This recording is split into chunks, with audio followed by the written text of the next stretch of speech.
Good evening dear aspirants. Anantha IAS അക്കാഡമിയുടെ daily news analysis സെഷനിലേക്ക് എല്ലാവരെയും സ്വാഗതം ചെയ്യുകയാണ്. നമുക്ക് ഫസ്റ്റ് ആർട്ടിക്കിളിലേക്ക് പോകാം. First article is related to labour കോഡ്സുമായി ബന്ധപ്പെട്ടുള്ളത്. ഇന്നത്തെ പത്രം ടോട്ടലി ഒന്ന് എടുത്തു നോക്കുമ്പോൾ വലിയ ദീർഘമുള്ള ആർട്ടിക്കിളുകളൊന്നുമില്ല. ഓപ്പൺ എഡിറ്റോറിയൽസ് ആണെങ്കിലും ദെൻ നമ്മളുടെ എഡിറ്റോറിയൽ പോളിസീസ് ആണെങ്കിലും നമ്മൾ കഴിഞ്ഞ ദിവസങ്ങളിലൊക്കെ ഡിസ്കസ് ചെയ്ത കാര്യങ്ങളുമായിട്ട് കണക്ട് ചെയ്ത കാര്യങ്ങളൊക്കെ തന്നെയാണ് വന്നിട്ടുള്ളത്. ഓക്കെ, നമുക്ക് ലേബർ കോഡ്സ് അത് ഇമ്പോർട്ടന്റ് ആയിട്ടുള്ള ഒരു ടോപ്പിക്കാണ് നമ്മളുടെ UPSC സിവിൽ സർവീസസ് എക്സാമിനേഷൻസ് പ്രമാണിച്ചുകൊണ്ട്. ഇപ്പോൾ കുറച്ച് നാളുകളായിട്ട് ചർച്ചയിൽ ഉണ്ടായിരുന്ന ഒരു കാര്യമായിരുന്നു ഈ ലേബർ കോഡ്സ്. ഈ വർഷമല്ല, 2020 തുടങ്ങി ഇത് എന്താണ് ബില്ലുകളായിട്ട് വരുന്നുണ്ട്. പക്ഷേ നോട്ടിഫൈ ചെയ്തിട്ടുണ്ടായിരുന്നില്ല. അതെന്താ, ബില്ലുകളായിട്ട് വന്നു കഴിഞ്ഞാൽ നോട്ടിഫൈ ചെയ്ത് കഴിഞ്ഞാൽ മാത്രമേ ഇത് നിലവിൽ വരികയുള്ളൂ. അതെ, ബില്ല് ആക്ടുകളായിട്ടുണ്ടാവും. പക്ഷേ ആക്ട് എന്ന് മുതലാണ് ഉള്ളത് എന്ന് ഗവൺമെന്റ് നോട്ടിഫൈ ചെയ്യും. ഓക്കെ, ഫോർ എക്സാമ്പിൾ നമ്മളുടെ എന്താണ് നാരി ശക്തി ബില്ല് നമ്മൾ ഇൻട്രൊഡ്യൂസ് ചെയ്തു, കോൺസ്റ്റിറ്റ്യൂഷണൽ അമെന്റ്മെന്റ് ചെയ്തു. വുമൻസിന് നമ്മളുടെ കോൺസ്റ്റിറ്റ്യൂവന്റ് അസംബ്ലികളിലും ലെജിസ്ലേറ്റീവ് അസംബ്ലികളിലും റിസർവേഷൻ കൊടുക്കുന്ന പ്രോസസ്സർ. പക്ഷേ അത് നോട്ടിഫൈ ചെയ്തിട്ടില്ല. അതുകൊണ്ടാണ് കഴിഞ്ഞ ഇലക്ഷനിൽ അത് വരാതിരുന്നത്. സോ സർക്കാർ എന്നാണോ അത് നോട്ടിഫൈ ചെയ്യുന്നത് അന്നായിരിക്കും ആ നിയമം പ്രാബല്യത്തിൽ വരിക. മനസ്സിലാവുന്നുണ്ടോ? സോ ലേബർ കോഡുകൾ 2020 കാലഘട്ടങ്ങളിൽ കുറെ നാളുകളായിട്ട് ചർച്ചയിലുണ്ടായിരുന്ന, 2010 മുതൽ ഇങ്ങനെ ചർച്ചയിലുണ്ടായിരുന്ന ഒരു കഥയാണ് ഈ ലേബർ കോഡ്സ്. അവസാനം 2018-19 ആയി കഴിഞ്ഞപ്പോൾ എന്ത് ചെയ്തു? ലേബർ കോഡുകൾ ക്രോഡീകരിച്ചു. പക്ഷേ ഇത് നോട്ടിഫൈ ചെയ്യുന്നത് ഇന്നലെയാണ്. ഓക്കെ, സോ എന്താണ് ലേബർ കോഡുകൾ എന്ന് നമുക്ക് ഡീറ്റെയിൽ ആയിട്ട് നോക്കണം. എന്താണ് അതിന്റെ അഡ്വാൻറ്റേജസ്, എന്താണ് അതിന്റെ ചലഞ്ചസ്. ഓക്കെ, സോ എന്റെ നെക്സ്റ്റ് ക്വസ്റ്റ്യൻ വരുന്നത് 2 ചോദ്യങ്ങൾ നിങ്ങളോട് എനിക്ക് ആദ്യം ചോദിക്കാനുണ്ട്. Why this is called the labour codes? Labour laws എന്ന് പറയാണ്ട് ഇതിനെ ലേബർ കോഡുകൾ എന്ന് വിളിക്കുന്നത് എന്തുകൊണ്ടാണ്? കോഡ്സ്, ലേബർ ലോസ് എന്ന് വിളിച്ചാൽ പോലെ, അതായത് 4 ലോ ഉണ്ട്, 4 ലോസിന്റെ പേര് അങ്ങോട്ട് ഇട്ടാൽ പോരെ. പകരം കോഡുകൾ എന്ന് പറഞ്ഞിരിക്കുന്നത് എന്താണ്? സോ ലേബർ കോഡുകൾ എന്ന് പറഞ്ഞു കഴിഞ്ഞാൽ ഇതിന്റെ അണ്ടറിൽ ഒരുപാട് ആക്ടുകൾ ഉണ്ടാവും. സോ ഫോർ എക്സാമ്പിൾ, വേജസുമായി ബന്ധപ്പെട്ടൊരു നിയമം. വേജസിന് എന്തൊക്കെ നിയമങ്ങൾ ഉണ്ടാവാം? ഫെയർ ആൻഡ് റെമ്യൂണറേഷൻസ് കൃത്യമായിട്ട് കൊടുക്കണമെന്നുണ്ടാകാം, ജെൻഡർ ഡിസ്പാരിറ്റി ഉണ്ടാകാം, ദെൻ എന്താണ് കോമ്പൻസേഷൻസ് കിട്ടേണ്ട സമയങ്ങളിൽ, അങ്ങനെയുള്ള ഡിഫറന്റ് കാര്യങ്ങൾക്കും ഡിഫറന്റ് നിയമങ്ങളായിരുന്നു പണ്ടുണ്ടായിരുന്നത്. ഈ നിയമങ്ങളെല്ലാം ക്രോഡീകരിച്ചുകൊണ്ട് ഒരൊറ്റ നിയമമാക്കി. ഓക്കെ, ഒറ്റ നിയമമാക്കുമ്പോൾ ഒരു ആക്ടിന്റെ അണ്ടറിൽ തന്നെ വരില്ലല്ലോ. ഈ നിയമങ്ങളെല്ലാം സംയോജിപ്പിക്കുക എന്നതാണ് ഈ കോഡിന്റെ ഉദ്ദേശം എന്ന് പറയുന്നത്. ഓക്കെ, സോ സംയോജനം, ഒന്നിലധികം നിയമങ്ങളുടെ സംയോജനമാണ് കോഡ് എന്ന് പറയുന്ന ഒരു കാര്യം കൊണ്ട് നമ്മൾ ഇംപ്ലിക്കേറ്റ് ചെയ്യേണ്ടത്. മനസ്സിലാവുന്നുണ്ടോ? സോ ലേബർ കോഡ്സ് എന്താണെന്ന് മനസ്സിലായി. ദെൻ നെക്സ്റ്റ് ചോദ്യം, what is the constitutional position of right to work? ഒരാളുടെ ജോലി ചെയ്യാനായിട്ടുള്ള അവകാശത്തിന്റെ കോൺസ്റ്റിറ്റ്യൂഷണൽ പൊസിഷൻ എന്താണ്? അല്ലെങ്കിൽ ഇന്ത്യയിലെ ഒരാളുടെ ജോലി ചെയ്യാനായിട്ടുള്ള അവകാശത്തെ നമ്മൾ എന്തായിട്ടാണ് കണക്കാക്കുന്നത്? Whether it is a fundamental right. Fundamental right എന്ന് പറയുമ്പോൾ ആർട്ടിക്കിൾ 12 മുതൽ 35 വരെയുള്ള ഏതെങ്കിലും സ്ഥലത്ത് നമ്മളുടെ റൈറ്റ് ടു വർക്കിനെ കുറിച്ചിട്ട് പ്രതിപാദിച്ചിട്ടുണ്ടോ? നമ്മൾ നോക്കി, ആർട്ടിക്കിൾ 14 നോക്കി, 15 നോക്കി, 16 നോക്കി. പെർട്ടിക്കുലർലി നിങ്ങൾക്ക് സംശയം വരുന്ന ആർട്ടിക്കിൾ 21 എവിടെയെങ്കിലും റൈറ്റ് ടു ലീവിന്റെ അണ്ടറിൽ എവിടെയെങ്കിലും പറഞ്ഞിട്ടുണ്ടോ? ഇല്ല. റൈറ്റ് ടു വർക്ക് എന്ന് പറയുന്നത് ഒരാളുടെ ഒരാളുടെ ഫണ്ടമെന്റൽ റൈറ്റ് അല്ല. പകരം എന്താണ് റൈറ്റ് ടു വർക്ക് എന്ന് പറയുന്നത്? റൈറ്റ് ടു വർക്ക് എന്ന് പറയുന്നത് നമ്മളുടെ directive principles of state policy പ്രകാരം ഒരാൾക്ക് കൊടുത്തിരിക്കുന്ന അവകാശങ്ങളാണ്. അതായത് സ്റ്റേറ്റ് ഇനിയൊരു നിയമം ഉണ്ടാക്കി കഴിയുമ്പോൾ അതില് ഇക്കാര്യം കൂടിയിട്ട് നമ്മൾ ആഡ് ചെയ്യണം. സോ അതാണ് റൈറ്റ് ടു വർക്കിന്റെ അണ്ടറിൽ വരുന്നത്. മനസ്സിലാവുന്നുണ്ടോ? സോ റൈറ്റ് ടു വർക്ക് എന്തല്ല, ഫണ്ടമെന്റൽ റൈറ്റ് അല്ല. എന്നാൽ ഇന്ത്യയിലെ ഒരു നിയമം ജോലി ചെയ്യാനായിട്ടുള്ള അവകാശത്തെ എടുത്തു പറയുന്ന ഒരു നിയമമുണ്ട്. അതായത് നിങ്ങളുടെ റൈറ്റ് ടു വർക്കിനെ ഒരു നിയമം കൊണ്ട് പ്രാബല്യത്തിൽ വരുത്തിയിട്ടുണ്ട്. ഏതാണ് ആ നിയമം എന്ന് ആർക്കെങ്കിലും പറയാൻ സാധിക്കുമോ? സോ ആ നിയമമാണ് നമ്മളുടെ Mahatma Gandhi national rural employment guarantee സ്കീമിൽ പറയുന്നത്. സോ 2002-2004 കാലഘട്ടങ്ങളിൽ പുറപ്പെടുവിച്ച Mahatma Gandhi national rural employment guarantee സ്കീമിന്റെ അണ്ടറിൽ റൈറ്റ് ടു വർക്ക് എന്ന് പറയുന്നത് ഒരു സ്റ്റാറ്റ്യൂട്ടറി പ്രൊവിഷൻ ആയിട്ട് മാറ്റിയിട്ടുണ്ട്. അതിപ്പോഴും ഒരു കോൺസ്റ്റിറ്റ്യൂഷണൽ റൈറ്റോ അല്ലെങ്കിൽ ഫണ്ടമെന്റൽ റൈറ്റോ ഒന്നുമല്ല. ഡയറക്റ്റീവ് പ്രിൻസിപ്പിളിലെ ആർട്ടിക്കിൾ 41 പ്രകാരം പറഞ്ഞു പോകുന്ന ഒരു കാര്യം മാത്രമാണ് നമ്മളുടെ റൈറ്റ് ടു വർക്ക് എന്ന് പറയുന്നത്. സോ ആ ഒരു കാര്യം ക്ലിയർ ആയല്ലോ. Coming back to labour codes. ഇപ്പൊ ലേബർ കോഡുകൾ 4 പ്രധാനപ്പെട്ട കോഡുകളാണ് ഈ ലേബർ കോഡിന്റെ അണ്ടറിലുള്ളത്. അതായത് തൊഴിൽ നിയമവുമായി ബന്ധപ്പെട്ടിട്ടുള്ള എല്ലാ നിയമങ്ങളെയും 4 കാറ്റഗറിയിലേക്ക് നമ്മൾ ഡിവൈഡ് ചെയ്തു. The first one is code on wages, എന്താണ് വേതനവുമായി ബന്ധപ്പെട്ട നിയമങ്ങൾ. And the second one is code on social security, social സെക്യൂരിറ്റിയുമായി ബന്ധപ്പെട്ടിട്ടുള്ള നിയമങ്ങൾ. Then industrial relations code. Fourth one is occupational safety, health and working കണ്ടീഷനുമായി ബന്ധപ്പെട്ടിട്ടുള്ള മറ്റൊരു കോഡ്. ഓക്കെ, ഇങ്ങനെ എന്താണ് 4 കോഡുകളായിട്ടാണ് നമ്മൾ ലേബർ കോഡുകൾ അല്ലെങ്കിൽ ലേബർ ലോസിനെ നമ്മൾ ക്രമീകരിച്ചിരിക്കുന്നത്. ഇതില് വേജസ് ആക്ടില് വേജസ് ആക്ട് 2009 അണ്ടറിൽ പേയ്മെന്റ് ഓഫ് വേജസ് ആക്ട് 1936 നിയമമായിരുന്നു നമുക്ക് ഉണ്ടായിരുന്നത്. ദെൻ മിനിമം വേജസ് ആക്ട്, ഒരാള് ജോലി എടുത്തു കഴിഞ്ഞ് കഴിഞ്ഞാൽ മിനിമം വേജ് എത്ര കിട്ടണം എന്ന് പറയുന്നതായിരുന്നു 1948 minimum wages act. Payment of bonus act, നിങ്ങൾ ബോണസിന് ആനുകൂല്യമുള്ളവരാണോ, അതിനെല്ലാം പ്രത്യേകമായിട്ട് നിയമം ഉണ്ടായിരുന്നു. ഈക്വൽ റെമ്യൂണറേഷൻ ആക്ട്, സ്ത്രീയും പുരുഷനും തുല്യ വേതനം കിട്ടണമെന്ന് പ്രതിപാദിക്കുന്ന ആക്ടാണ് 1976 ഈക്വൽ റെമ്യൂണറേഷൻ ആക്ട്. ഈ ആക്ടുകളെല്ലാം കോഡിഫൈ ചെയ്തിട്ട് ഒരൊറ്റ നിയമമാക്കി അല്ലെങ്കിൽ ഒറ്റ കോഡാക്കി മാറ്റിയതാണ് കോഡ് ഓൺ വേജസ് ആക്ട്. അപ്പോ നമുക്ക് ഈക്വൽ റെമ്യൂണറേഷൻ കിട്ടിയില്ലെങ്കിൽ നമ്മൾ 1976 ഈക്വൽ റെമ്യൂണറേഷൻ ആക്ടിലേക്കല്ല പോകുന്നത്. വേജസ് ആക്ടിലെ 2019 പ്രൊവിഷൻസിലേക്കായിരിക്കും നമ്മൾ പോകുന്നത്. ഇതേപോലെ തന്നെ ഇൻഡസ്ട്രിയൽ റിലേഷൻസ് ആക്ട്, അതായത് ഒരു ഫാക്ടറി തുടങ്ങുമ്പോൾ, അപ്പൊ ഫാക്ടറി ആക്ട് നമുക്ക് ഇതിന് മുന്നേ ഉണ്ടായിരുന്നു. ബ്രിട്ടീഷ് കാലഘട്ടങ്ങളിൽ മുതൽ ഫാക്ടറി ആക്ട് നമ്മുടെ മുന്നിലുണ്ട്. സോ എന്താണ് ഒരു ലോ, ഒരു ഇൻഡസ്ട്രി തുടങ്ങുമ്പോൾ അല്ലെങ്കിൽ ഇത്ര ആളുകളിൽ കൂടുതലുള്ള ഒരു സ്ഥാപനം സ്റ്റാർട്ട് ചെയ്യുമ്പോൾ എന്തൊക്കെ ലീഗൽ കോംപ്ലിക്കേഷൻസ് അവിടെ വേണം, എന്തൊക്കെ കാര്യങ്ങൾ അവർ ചെയ്യണം. ദെൻ പെട്ടെന്ന് ഒരു ലേ ഓഫ് ഉണ്ടാകുന്ന സമയത്ത് അല്ലെങ്കിൽ ഒരു അപകടം ഉണ്ടാകുന്ന സമയത്ത്, ഫാക്ടറിയിൽ പെട്ടെന്നൊരു പിരിച്ചുവിടൽ ഉണ്ടാകുന്ന സമയത്ത്, അല്ലെങ്കിൽ എന്താണ് ട്രേഡ് യൂണിയനുമായിട്ട് ചില ഇഷ്യൂസ് ഉണ്ടാകുന്ന സമയത്ത് ഇതെങ്ങനെ റിസോൾവ് ചെയ്യണം എന്നെല്ലാം പറയുന്നതാണ് ഇൻഡസ്ട്രിയൽ റിലേഷൻസ് കോഡിൽ. ദെൻ സോഷ്യൽ സെക്യൂരിറ്റി, ഒരാളുടെ സോഷ്യൽ സെക്യൂരിറ്റിയുമായി ബന്ധപ്പെട്ടിട്ട്, അവരുടെ പെൻഷനുമായി ബന്ധപ്പെട്ട്, EPFOയുമായി ബന്ധപ്പെട്ടിട്ട്, ദെൻ അങ്ങനെയുള്ള കാര്യങ്ങളുമായി ബന്ധപ്പെട്ടിട്ടുള്ള എല്ലാ കാര്യങ്ങളെയും ക്രോഡീകരിച്ചിട്ട് നമ്മൾ സോഷ്യൽ സെക്യൂരിറ്റി കോഡ് ബിൽ എന്ന് പറയുന്ന ബില്ലിൽ നമ്മൾ ഇൻട്രൊഡ്യൂസ് ചെയ്തു. Then last safety, health, working condition code bill. അപ്പോൾ ഒരാളുടെ സേഫ്റ്റിയുമായി ബന്ധപ്പെട്ട ഹെൽത്ത്, അതായത് മെറ്റേണിറ്റി ബെനിഫിറ്റ് ആക്ടുമായി ബന്ധപ്പെട്ടിട്ട്, അങ്ങനെ ഡിഫറെന്റ് കാര്യങ്ങളുമായി ബന്ധപ്പെട്ടിട്ടുള്ള എല്ലാ കാര്യങ്ങളും നമ്മൾ occupational safety, health and working condition കോഡിൽ നമ്മൾ ഇൻട്രൊഡ്യൂസ് ചെയ്തു. സോ ഈ ബില്ല് ഇപ്പോൾ നിയമമായി മാറിയതാണ് ഇന്നലെ നമ്മൾ കണ്ടത്. Okay, so what are the എന്താണ് അഡ്വാൻറ്റേജസ്? ഇങ്ങനെ 4 കോഡുകളാക്കി വെക്കുന്നതിന്റെ അഡ്വാൻറ്റേജസ് നമുക്ക് എന്താണ്?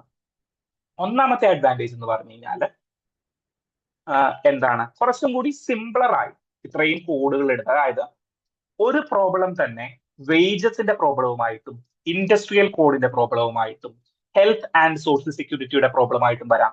അപ്പോ ഈ എല്ലാ ആക്ടുകളും 1936 ഒരു ആക്ട് ഉണ്ട്, 1976 വേറൊരു ആക്ട് ഉണ്ട്.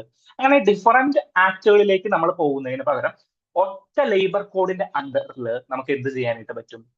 ഇത് പരിഹാരം കണ്ടെത്താനായിട്ട് സാധിക്കും. അതാണ് ഒന്നാമത്തെ അഡ്വാൻറ്റേജ് ആയിട്ട് പറയുന്നത്. കുറച്ചും കൂടി സിംപിളറായി നമ്മളുടെ ആക്ടുകളും നമ്മളുടെ കാര്യങ്ങളും.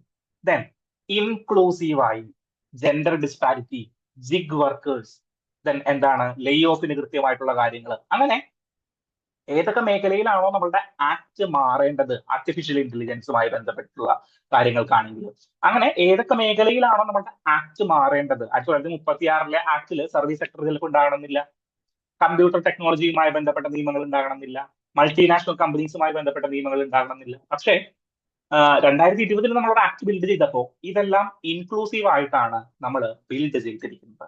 ഇതാണ് രണ്ടാമത്തെ കാര്യം എന്ന് പറഞ്ഞു കഴിഞ്ഞാൽ.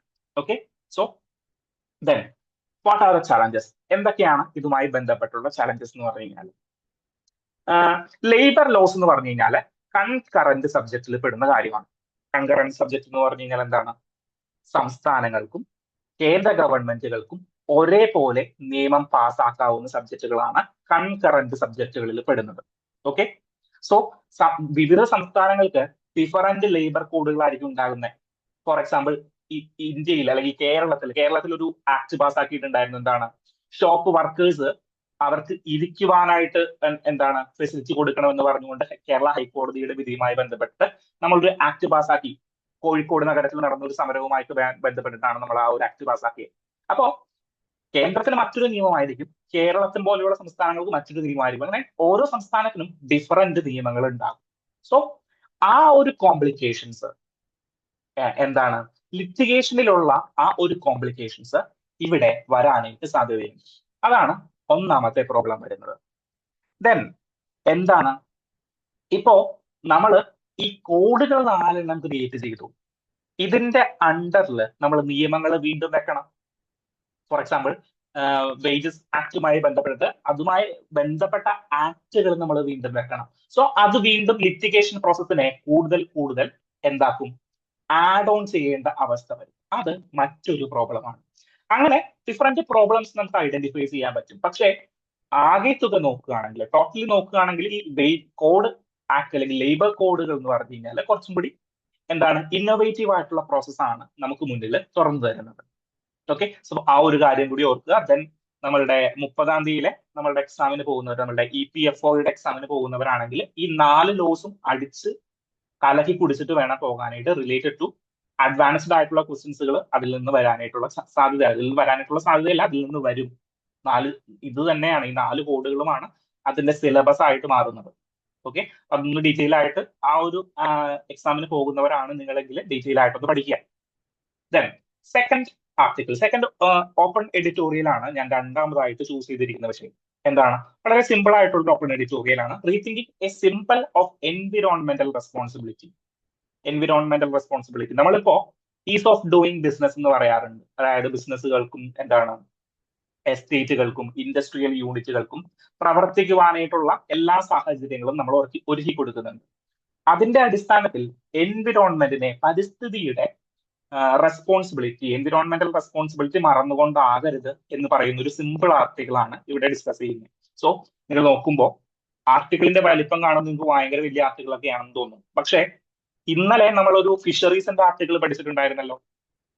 അതില് പറഞ്ഞിട്ടുണ്ടായിരുന്ന ഒരു ചെറിയ ആർട്ടിക്കിൾ ആയിരുന്നു അത്. പക്ഷെ അതിലൊരു കണ്ടന്റ്, നോളജിന്റെ ബേസ് കൂടുതലായിരുന്നു നമുക്ക് UPSC പെർസ്പെക്റ്റീവിൽ നോക്കുമ്പോൾ. അങ്ങനെ ഒരു നോളജ് ബേസ് അല്ലെങ്കിൽ നമുക്ക് പിക്ക് ആൻഡ് ചൂസ് ചെയ്ത് എഴുതാൻ പറ്റുന്ന ഗ്ലോബൽ എക്സാമ്പിളുകളോ അല്ലെങ്കിൽ ഗ്ലോബൽ കാര്യങ്ങളോ ഇതിലില്ല.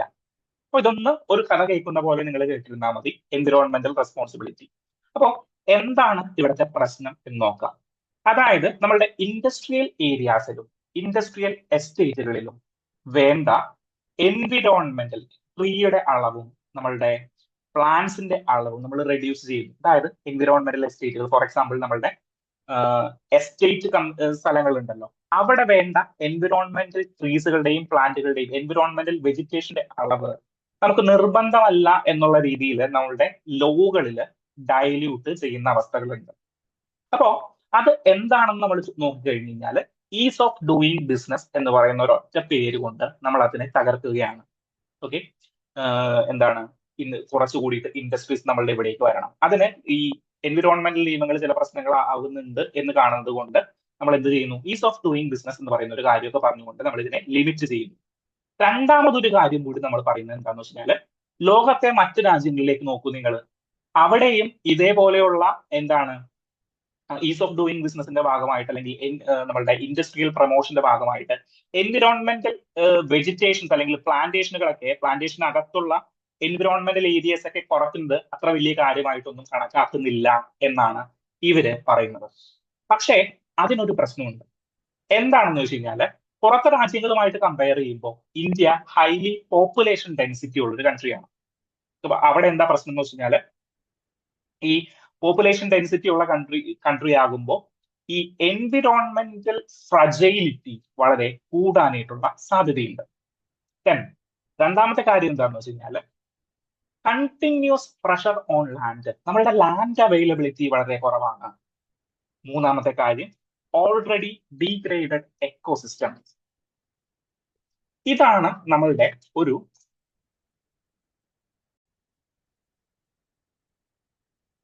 ഓക്കെ. അപ്പൊ ഈ മൂന്ന് കാര്യങ്ങളുമാണ് നമ്മളുടെ ഇതില് മേജർ ആയിട്ട് വരുന്നത്. എന്താണ്, പോപ്പുലേഷൻ ഡെൻസിറ്റി കൂടുതലാണ് ബാക്കിയുള്ള രാജ്യങ്ങളെ കമ്പയർ ചെയ്തുകൊണ്ട് നോക്കുമ്പോൾ.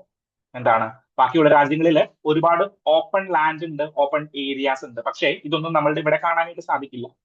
പോപ്പുലേഷൻ ഡെൻസിറ്റി വളരെ കുറവാണ്. ഈ കാര്യങ്ങളെല്ലാം നോക്കിക്കഴിഞ്ഞ് കഴിഞ്ഞാൽ നമുക്ക് എന്ത് പറ്റും, നമുക്ക് നമ്മളുടെ ഒരു രാജ്യത്തിന്റെ ഒരു ഫ്രഗൈലിറ്റി മനസ്സിലാക്കും. So here they introduce what A best solution. എന്താണ് ഒന്നെന്ന് പറയുന്നത്, ഇതിരുടെ ഇൻസൈറ്റ് ആയിട്ട് അല്ലെങ്കിൽ ഓൺ സൈറ്റ് ആയിട്ടുള്ള ഗ്രീൻ കവർ. ഓൺ സൈറ്റ് ആയിട്ടുള്ള ഗ്രീൻ കവർ എന്ന് പറഞ്ഞാൽ എന്താണ്, ഫോർ എക്സാമ്പിൾ ഞാനൊരു റിലയൻസിന്റെ ഒരു കമ്പനി സ്റ്റാർട്ട് ചെയ്തിരിക്കുകയാണ്. ഈ കമ്പനിയിൽ, അതായത് എനിക്കൊരു വലിയൊരു ഫാക്ടറി ഉണ്ട്, ഇതിന്റെ അകത്തുള്ള ഗ്രീൻ കവറിനെയാണ് ഓൺ സൈറ്റ് ഗ്രീൻ കവർ എന്ന് പറയുന്നത്. സെക്കൻഡ് സെക്കൻഡ് എന്താണ്, നമ്മളുടെ ഇതിന് പുറത്തുള്ള ഒരു ഗ്രീൻ കവർ, അതായത് ഫാക്ടറിക്ക് ചുറ്റും നമ്മൾ ഒരു സെൻസിറ്റീവ് സോണുകളായിട്ട് പ്രഖ്യാപിച്ചുകൊണ്ട് അതിന് പുറത്തുള്ള ഒരു ഗ്രീൻ കവർ. സോ ഈ രണ്ടിനും രണ്ട് പേഴ്സ്പെക്റ്റീവുകളാണ് ക്രിയേറ്റ് ചെയ്യുന്നത്. ഇൻസൈറ്റ് ആയിട്ടുള്ള അല്ലെങ്കിൽ ഓൺ സൈറ്റ് ആയിട്ടുള്ള ഗ്രീൻ കവർ എന്തിനാ ഹെൽപ്പ് ചെയ്യുക, അവിടെയുള്ള എന്താണ് പൊല്യൂട്ടൻസിനെ വലിച്ചെടുക്കാനായിട്ട്, അല്ലെങ്കിൽ അവിടെയുള്ള എയേഴ്സ് ഫ്രഷ് ആക്കാനായിട്ട്, അവിടെയുള്ള ടോക്സിക്കേഷൻസ് കുറയ്ക്കാനായിട്ട്. ഇതിനെല്ലാമാണ് ഫസ്റ്റ് ഏരിയയിലുള്ള എന്ത് യൂസ് ചെയ്യുന്നത്, നമ്മളുടെ ഗ്രീൻ കവർ യൂസ് ചെയ്യുന്നത്. പക്ഷേ സെക്കൻഡ് ഏരിയ, അതായത് ഒരു ബഫർ സോൺ ആയിട്ട് ആക്ട് ചെയ്യുന്ന ഏരിയ എന്തിനാ യൂസ്ഫുൾ ആകുന്നത്, ബഫർ സോൺ ആയിട്ട് ആക്ട് ചെയ്യുന്ന ഏരിയ യൂസ്ഫുൾ ആകുന്നത് പെർട്ടിക്കുലർലി ഒരു ഇമ്മ്യൂണിറ്റിക്ക് വേണ്ടിയാണ്. ഇൻഡസ്ട്രിയൽ ഏരിയയിൽ നിന്ന് പുറത്തുള്ള ആളുകളുമായിട്ടുള്ള ഒരു ബന്ധം. ഫോർ എക്സാമ്പിൾ എന്റെ ഫാക്ടറിയിൽ നിന്ന് ഒരുപാട് പുകപടലങ്ങൾ പുറത്തേക്ക് പോകുന്നുണ്ട്. എമിഷന്റെ ആയിട്ടുള്ള അളവിൽ തന്നെയാണ്, അല്ലെങ്കിൽ എന്താണ് എമിഷൻ ചെയ്യാനോ പറ്റുന്ന അളവിൽ തന്നെയാണ്. പക്ഷേ എന്താണ്, ആ അളവും സാധാരണ ജനങ്ങൾക്ക് കുറച്ച് പ്രോബ്ലമാണ്. സോ ഞാൻ എന്ത് ചെയ്തു, എന്റെ ഫാക്ടറിക്ക് ചുറ്റും ഒരു ബഫർ സോൺ ക്രിയേറ്റ് ചെയ്തിട്ട് അവിടെ മൊത്തം ഒരു കാട് ഞാൻ വളർത്തി. സോ പുറത്തേക്ക് പോകാനായിട്ടുള്ള ആ എന്താണ് പുകപടലങ്ങൾ ഈ കാട് വലിച്ചെടുക്കുകയും പ്യൂരിഫൈ ചെയ്യുകയും ചെയ്യുന്നു. സോ ഒരു എൻവിറോൺമെന്റൽ പ്യൂരിഫിക്കേഷൻ അവിടെ നടക്കുന്നുണ്ട്. സോ ഈ രണ്ട് മെക്കാനിസത്തെയും എന്ത് ചെയ്യാനായിട്ട് പറ്റണം നമുക്ക്, രണ്ട് മെക്കാനിസത്തെയും സംയോജിപ്പിച്ചു കൊണ്ടുപോകാനായിട്ട് നമ്മളുടെ ഇൻഡസ്ട്രിയൽ പോളിസീസിന് സാധിക്കണം എന്ന് മാത്രമേ ഈ ഒരു ആർട്ടിക്കിളിൽ പറയുന്നുള്ളൂ. ഓക്കെ. സോ വലിയ ഗ്ലോബൽ ബെസ്റ്റ് പ്രാക്ടീസസോ അല്ലെങ്കിൽ എന്താണ് ഡാറ്റാസോ ഈ ഒരു ഡിസ്കഷനിൽ ഇവര് എടുത്തുകൊണ്ട് തരുന്നില്ല. അപ്പോ അത് നിങ്ങളൊന്ന് മനസ്സിലാക്കിയിരുന്നാൽ മാത്രം മതി, ഡീറ്റെയിൽ ആയിട്ട് അതിന്റെ ഒരു ഡിസ്കഷനിലേക്ക് പോകണ്ട. Okay. Third article is related to what, ഇന്ത്യയുടെ ഫോറിൻ പോളിസിയുമായി ബന്ധപ്പെട്ടിട്ടുള്ള ആർട്ടിക്കിളാണ്. സോ ഫോറിൻ പോളിസിയുമായിട്ട് ഒരുപാട് ആർട്ടിക്കിളുകൾ നമ്മൾ ഡിസ്കസ് ചെയ്തിട്ടുണ്ട്. പലപ്പോഴും ശശി തരൂരിന്റെ ആർട്ടിക്കിൾ ഡിസ്കസ് ചെയ്തിട്ടുണ്ട്, പല ഡിപ്ലോമാറ്റുകളുടെയും ആൻസേഴ്സ് ഡിസ്കസ് ചെയ്തിട്ടുണ്ട്, ഹിന്ദുവിന്റെ എഡിറ്റോറിയൽ പോളിസി തന്നെ ഡിസ്കസ് ചെയ്തിട്ടുണ്ട്. സോ കറന്റ് സിനോറിയോ എന്താണ്, ഫോറിൻ പോളിസി എന്ന് പറയുമ്പോൾ നിങ്ങളുടെ മനസ്സിലേക്ക് വരുന്ന കറന്റ് സിനോറിയോ എന്താണ്, US കലിപ്പിലാണ്. ദെൻ ചൈനയുമായിട്ടും ഇന്ത്യയൊക്കെ ആയിട്ട് US കലിപ്പിലാണ്. ഇന്ത്യ ഒരു വൺ നേഷൻ സ്പെസിഫിക് ആയിട്ടോ അല്ലെങ്കിൽ ഒരു ബൈനറി സ്പെസിഫിക് ആയിട്ടുള്ള ഒരു ഫോറിൻ പോളിസിയാണോ നിലവിൽ സ്വീകരിച്ചു പോരുന്നത്? അല്ല. പകരം എന്താണ്, ഇന്ത്യ ഒരു മൾട്ടി പോളാർ വേൾഡിലേക്ക് വേണ്ടിയിട്ട്, അതായത് ഒരു യൂണിപോളാർ വേൾഡ് അല്ല, ഒരു ബൈപോളാർ വേൾഡ് എന്നുള്ള രീതിയിലേക്കല്ല, ഒരു മൾട്ടി പോളാർ വേൾഡിന് വേണ്ടിയിട്ടുള്ള ഒരു ശ്രമത്തിലാണ്, അല്ലെങ്കിൽ അങ്ങനെ ഒരു അലൈൻമെന്റിലേക്കാണ് ശ്രമിച്ചുകൊണ്ടിരിക്കുന്നത്. ശശി തരൂരിന്റെ ആർട്ടിക്കിളിൽ എന്താ പറഞ്ഞിട്ടുണ്ടായിരുന്നേ, നമ്മൾ ഡിസ്കസ് ചെയ്തിട്ടുണ്ടായിരുന്നു, മൾട്ടി അലൈൻമെന്റ് ആണ് ഇനി ഇന്ത്യ മുന്നോട്ട് വയ്ക്കേണ്ട എന്താണ് സ്ട്രാറ്റജി എന്ന് പറഞ്ഞത്. സോ മൾട്ടി അലൈൻമെന്റ് പോളിസീസ് ആണ് ഇനി നമുക്ക് മുന്നോട്ട് വെക്കേണ്ടത്. അത് തന്നെ മാത്രമേ ഈ ഒരു ഡിസ്കഷനിലും പറയുന്നുള്ളൂ. സോ കറന്റ് സിനോറിയോ ആണ് ഇദ്ദേഹം ഫസ്റ്റ് പാരഗ്രാഫുകളിൽ അനലൈസ് ചെയ്യുന്നത്. അതായത് US പ്രശ്നങ്ങൾ, ഇന്ത്യ ചൈനയുമായിട്ട് അടുക്കുന്നു, റഷ്യയുമായിട്ട് അടുക്കുന്നു, ഷാങ്ഹായ് കോർപ്പറേഷൻ ഓർഗനൈസേഷനിലെ ഇതിൽ മച്ചാൻ പോലെയാണ് സംസാരിച്ചുകൊണ്ടിരുന്നത്. പിന്നെ വേറെ എന്തൊക്കെ ഇൻസ്റ്റൻസുകൾ ഉണ്ട്, റഷ്യയുടെ കയ്യിൽ നിന്ന് ഓയിൽ വാങ്ങിക്കുന്നു, ദെൻ ചൈനയുമായിട്ട് നല്ല ബന്ധങ്ങൾ സ്വീകരിക്കുന്നു. ഇങ്ങനെയുള്ള കാര്യങ്ങൾ എന്താണ്, നമ്മളുടെ ഒരു റീജിയൻ സ്പെസിഫിക് ആയിട്ടുള്ള കാര്യങ്ങളിലേക്ക് നമ്മളെ കൊണ്ടുപോകുന്നുണ്ട്. എന്നാൽ നമ്മളുടെ ബ്രിക്സ് ഉച്ചകോടിയിലേക്ക് പോയി കഴിഞ്ഞപ്പോ മൻമോഹൻ സിംഗ് അല്ലല്ലോ, മോദിജി എന്താ പറഞ്ഞത്? ബ്രിക്സ് ആണ് മൾട്ടി പോളാർ വേൾഡ് നിർമ്മിക്കുന്നതിന് വേണ്ടിയിട്ടുള്ള ഏറ്റവും നല്ല സംഘടന എന്നാണ് ആര് മോദിജി ബ്രിക്സിൽ ചെന്ന് കഴിഞ്ഞപ്പോൾ പറഞ്ഞത്. സോ നമ്മളുടെ ഒരു എന്താണ് ഒരു നമ്മളുടെ ഇന്റർനാഷണൽ റിലേഷൻസ് അല്ലെങ്കിൽ ഡിപ്ലോമാറ്റിക് പോളിസീസ് എന്ന് പറയുന്നത് ഒരു മൾട്ടി അലൈൻമെന്റിലേക്കാണ് നമ്മൾ മാറ്റിക്കൊണ്ടിരിക്കുന്നത്. ഈ മൾട്ടി അലൈൻമെന്റിനെ നമുക്ക് ഏഷ്യ സ്പെസിഫിക് അലൈൻമെന്റിലേക്ക് ഫോക്കസ് ചെയ്യണം. മൾട്ടി അലൈൻമെന്റ് ആണ്, സമ്മതിച്ചു. ഈ മൾട്ടി അലൈൻമെന്റിനെ നമ്മൾ എന്ത് ചെയ്യണം? ഏഷ്യ സ്പെസിഫിക് പോയിന്റിലേക്ക് ഫോക്കസ് ചെയ്യണം. Then why Asia? എന്തുകൊണ്ടാണ് ഏഷ്യ വരുന്നത്? ഏഷ്യ വരുന്നതിനുള്ള പ്രധാനപ്പെട്ട കാരണം എന്ന് പറഞ്ഞു കഴിഞ്ഞാൽ നമ്മളുടെ ഗ്ലോബൽ പോപ്പുലേഷന്റെ 2/3 ഏഷ്യയാണ് പ്രൊഡ്യൂസ് ചെയ്യുന്നത്. ദെൻ ലോകത്തിന്റെ വെൽത്തിന്റെ 2/3 ഏഷ്യയിലാണ്. ഇന്ത്യയും ചൈനയും സംബന്ധിച്ച്, അതായത് ലോകരാജ്യങ്ങളിൽ ഏറ്റവും ജനസംഖ്യയുള്ള 2 രാജ്യങ്ങൾ ഏഷ്യയിലാണ്. വെൽത്ത് ഉള്ള രാജ്യങ്ങളിൽ, അതായത് ഹൈലി വെൽത്ത് ജനറേറ്റിംഗ് ആയതിലും ഏകദേശം 2/3 ഏഷ്യയിൽ തന്നെയാണ്.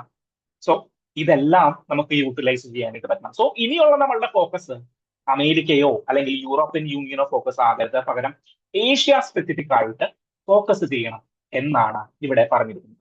സോ ഇതിനു വേണ്ടിയിട്ട് നമുക്ക് ബ്രിക്സിനെ യൂസ് ചെയ്യാം, ഷാങ്ഹായ് കോർപ്പറേഷൻ ഓർഗനൈസേഷനെ യൂസ് ചെയ്യാം, ആസിയാനെ യൂസ് ചെയ്യാം. പക്ഷേ ഇവിടെ മറ്റൊരു ഓർഗനൈസേഷൻ നമ്മൾ അൺപൊട്ടൻഷ്യൽ ആയിട്ട് അല്ലെങ്കിൽ അതിന്റെ പൊട്ടൻഷ്യൽ യൂട്ടിലൈസ് ചെയ്യാതെ ഇരിക്കുന്ന ഒരു ഓർഗനൈസേഷനാണ് RCEP എന്ന് പറയുന്നത്.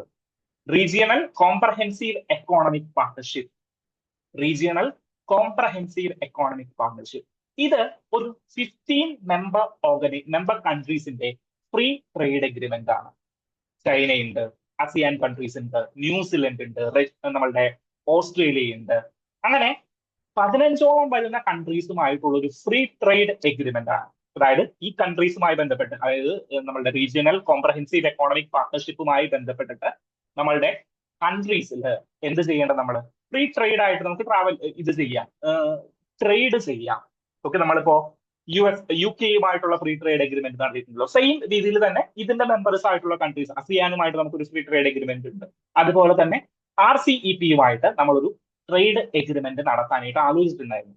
പക്ഷേ 2019-20 കാലഘട്ടങ്ങളിൽ ഇന്ത്യ അതിൽ നിന്ന് ഓപ്റ്റ് ഔട്ട് ചെയ്തു. കാരണം എന്താണെന്ന് വെച്ച് കഴിഞ്ഞാൽ ചൈനയുമായിട്ടുള്ള ഫ്രീ ട്രേഡ്, ചൈനയും ഇതിലൊരു പാർട്ടാണ്. ചൈനയുമായിട്ട് ഫ്രീ ട്രേഡ് ചെയ്യുന്നതിൽ ഇന്ത്യക്ക് ഒരു കൺസെൻസസിൽ എത്താനായിട്ട് സാധിച്ചിട്ടുണ്ടായിരുന്നു. അതുകൊണ്ടാണ് നമ്മൾ 2019-20 കാലഘട്ടങ്ങളിൽ ഈ ഒരു റീജിയണൽ കോംപ്രഹെൻസീവ് എക്കോണമിക് പാർട്ണർഷിപ്പിൽ നിന്ന് നമ്മൾ ബാക്ക് ഓഫ് ചെയ്യുന്നത്. ഓക്കെ, സോ ആ ഒരു കാര്യം. എന്നാൽ ഈ റീജിയണൽ എക്കോണമിക് കോംപ്രഹെൻസീവ് പാർട്ണർഷിപ്പ് എന്ന് പറഞ്ഞു കഴിഞ്ഞാൽ, ഞാനതൊരു ഫോട്ടോ ആഡ് ചെയ്യാനായിട്ട് വിട്ടുപോയി. RCEP എന്ന് പറഞ്ഞു കഴിഞ്ഞാൽ എന്താണ്?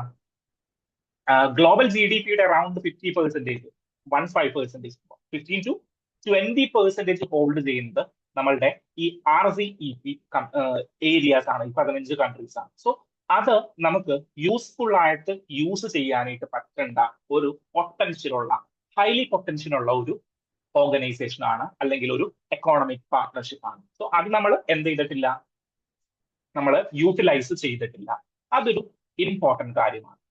പിന്നീട് ഇദ്ദേഹം പറയുന്നത്, 3rd പാരഗ്രാഫുകളിലേക്ക് ഇദ്ദേഹം പറയുന്നത് 3 സ്ട്രാറ്റജീസ് ആണ് ഇദ്ദേഹം മുന്നോട്ട് വെക്കുന്നത്, അല്ലെങ്കിൽ 3 പ്ലാനുകളാണ് ഇദ്ദേഹം മുന്നോട്ട് വെക്കുന്നത്. ആദ്യം അദ്ദേഹം എന്താ ചലഞ്ചസുകൾ എന്ന് പറഞ്ഞു, അല്ലെങ്കിൽ എന്താണ് ഗ്ലോബൽ സിനാരിയോ എന്ന് പറഞ്ഞു. അത് നമുക്കറിയാം, നമ്മൾ പലപ്പോഴായിട്ട് ന്യൂസുകൾ വായിച്ചിട്ടുണ്ട്. ദെൻ എന്ത് ചെയ്തു? മൾട്ടി അലൈൻമെന്റിനെ എന്ത് ചെയ്യണം? ഏഷ്യ സ്പെസിഫിക്കിലേക്ക് ഫോക്കസ് ചെയ്യണം എന്ന് ഇദ്ദേഹം പറഞ്ഞു. 3rd ഇദ്ദേഹം പറയുന്ന കാര്യം എന്താണെന്ന് വെച്ച് കഴിഞ്ഞാല് 3 കീ ഏരിയാസ് നമ്മൾ ഫോക്കസ് ചെയ്യണം.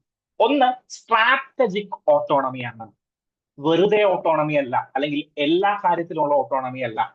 എല്ലാ കാര്യത്തിലും ഓട്ടോണമി ആണെങ്കിൽ എന്താണ്? പുറത്തു നിന്ന് ഓയിൽ ഇമ്പോർട്ട് ചെയ്യുന്നതിലും ഓട്ടോണമി നമ്മൾ കാണിക്കണം. അങ്ങനെയല്ല, നമ്മളുടെ റിസോഴ്സസുകൾ അറിഞ്ഞുകൊണ്ട് സ്ട്രാറ്റജിക് ആയിട്ടുള്ള ഏരിയാസിൽ അല്ലെങ്കിൽ സ്ട്രാറ്റജിക് രീതിയിൽ നമ്മൾ ഓട്ടോണമി ഫോക്കസ് ചെയ്യണം. 2ാമത്തെ ഇമ്പോർട്ടന്റ് കാര്യം എന്ന് പറയുന്നത് എന്താണ്? ടെക്നോളജിയെയും ഡാറ്റയെയും ഇന്നോവേഷനെയും നമ്മൾ ഫോക്കസ് ചെയ്യണം. എന്തൊക്കെയാണ്? ഫ്യൂച്ചർ എന്ന് പറഞ്ഞു കഴിഞ്ഞാൽ ഡാറ്റയാണ്, ടെക്നോളജിയാണ്, ഇന്നോവേഷനുകളാണ്. ഇതിനെ 3നെയും നമ്മൾ ഫോക്കസ് ചെയ്യണം. 3ാമത്തെ കാര്യം എന്ന് പറഞ്ഞു കഴിഞ്ഞാൽ എന്താണ്? Social security. സോഷ്യൽ സെക്യൂരിറ്റി അല്ല, നാഷണൽ സെക്യൂരിറ്റി.